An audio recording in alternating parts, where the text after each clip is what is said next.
Dalam interaksi sosial, kita tidak selalu bertemu dengan orang-orang yang berbuat baik kepada kita. Terkadang kita dihadapkan pada tindakan kezaliman, pengkhianatan, atau perkataan yang menyakitkan.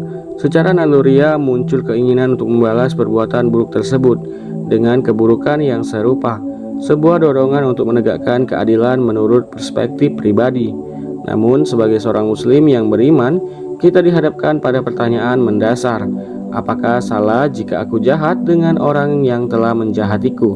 Sebuah pertanyaan yang menguji kesabaran, keimanan, dan pemahaman kita tentang konsep keadilan di dalam Islam. Prinsip keadilan dalam Islam bukan sekedar pembalasan saja.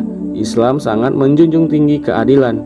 Allah Subhanahu wa taala berfirman di dalam Al-Qur'an, "Sesungguhnya Allah menyuruh kamu berlaku adil dan berbuat kebajikan, memberi bantuan kepada kerabat, dan Dia melarang melakukan perbuatan keji, kemungkaran, dan permusuhan. Dia memberi pengajaran kepada kamu agar kamu dapat mengambil pelajaran." Quran Surat An-Nahl ayat 90. Namun konsep keadilan dalam Islam tidak selalu identik dengan pembalasan setimpal dalam setiap situasi. Islam juga mengajarkan tentang keutamaan seperti memaafkan, bersabar, dan bahkan berbuat baik kepada orang yang telah berbuat buruk kepada kita. Ayat-ayat tentang memaafkan dan bersabar banyak sekali di dalam Al-Quran.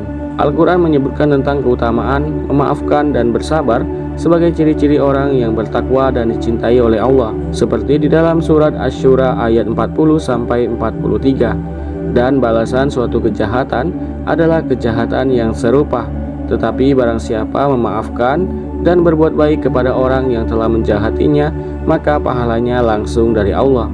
Sesungguhnya Dia tidak menyukai orang-orang yang zalim. Dan sungguh, barang siapa yang membela diri setelah dizalimi, maka tidak ada alasan untuk menyalahkannya. Sesungguhnya, alasan untuk menyalahkan hanyalah atas orang-orang yang berbuat zalim kepada manusia dan melampaui batas di bumi tanpa alasan yang benar.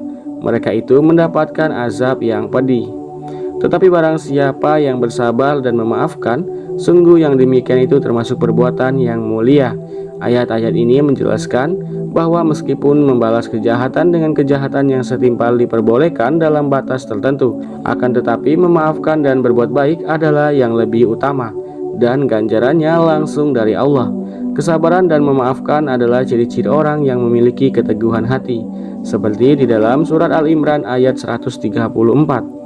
Orang-orang yang bertakwa, yaitu orang-orang yang menafkahkan hartanya baik di waktu lapang maupun waktu sempit, dan orang-orang yang menahan amarahnya dan memaafkan kesalahan orang. Allah sungguh menyukai orang-orang yang berbuat kebajikan itu.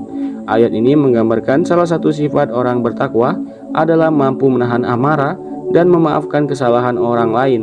Bahkan Allah mencintai orang-orang yang berbuat demikian itu. Rasulullah Shallallahu Alaihi Wasallam adalah teladan utama dalam segala aspek kehidupan, termasuk dalam menghadapi keburukan orang lain. Beliau seringkali memaafkan orang-orang yang telah menyakitinya, bahkan mendoakan kebaikan untuk mereka semua. Salah satu contohnya adalah ketika beliau kembali ke Mekah setelah penaklukan Fathul Makkah. Orang-orang yang dulu menyakiti, mengusir, dan memerangi beliau kini berada di bawah kekuasaannya. Namun Rasulullah Shallallahu Alaihi Wasallam bersabda, "Pergilah kalian semua telah bebas." Beliau tidak membalas dendam melainkan memaafkan mereka dengan keluasan hati. Para sahabat Rasulullah juga meneladani akhlak mulia ini.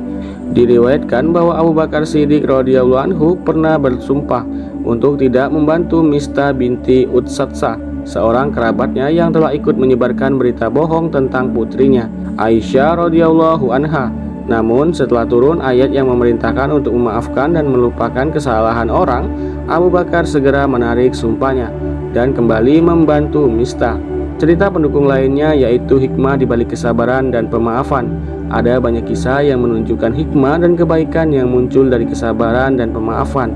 Ketika seseorang memilih untuk tidak membalas kejahatan dengan kejahatan, ia sebenarnya telah memutus rantai keburukan itu. Pembalasan seringkali hanya akan memicu lingkaran permusuhan yang tidaklah berujung. Sebaliknya, dengan memaafkan seseorang menunjukkan kekuatan spiritual dan kematangan dari emosinya. Tindakan memaafkan dapat meluluhkan hati orang yang bersalah, menumbuhkan rasa penyesalan, dan bahkan mengubah permusuhan menjadi persahabatan. Setelah itu, Memaafkan juga memberikan ketenangan batin bagi orang yang memaafkannya, melepaskannya dari beban dendam dan amarah. Lalu kapan membalas itu diperbolehkan? Meskipun memaafkan dan bersabar sangat dianjurkan, Islam juga memberikan ruang bagi pembalasan yang adil dalam kondisi tertentu, terutama ketika menyangkut hak-hak yang dilanggar dan penegakan hukum. Namun, pembalasan tersebut harus dilakukan sesuai dengan batas-batas yang telah ditetapkan syariat. Tidak boleh melampaui batas kezaliman yang telah dilakukan. Allah Subhanahu wa taala berfirman, "Dan jika kamu memberikan balasan, maka balaslah dengan balasan yang sama, dengan siksaan yang sama yang ditimpahkan kepada kamu. Tetapi jika kamu bersabar, sesungguhnya itu lebih baik bagi orang yang sabar." Quran Surat An-Nahl ayat 126. Ayat ini menunjukkan bahwa pembalasan yang setimpal diperbolehkan, namun bersabar dan tidak membalas adalah lebih baik bagi orang-orang yang sabar. Kesimpulannya yaitu kita harus memilih jalan yang lebih utama. Kembali kepada pertanyaan awal, apakah salah jika aku jahat dengan orang yang telah menjahatiku? Secara prinsip, dalam batasan tertentu membalas kejahatan dengan kejahatan yang setimpal tidaklah dilarang di dalam Islam sebagai bentuk penegakan keadilan. Namun ajaran Islam sendiri sangat menekankan keutamaan seperti memaafkan, bersabar, dan bahkan berbuat baik kepada orang yang telah berbuat buruk kepada kita. Memilih untuk tidak membalas dendam dan mengedepankan pemaafan adalah tindakan yang jauh lebih mulia dan lebih dekat kepada ketakwaan. Hal ini membutuhkan pengendalian diri yang kuat dan keimanan yang sangatlah mendalam.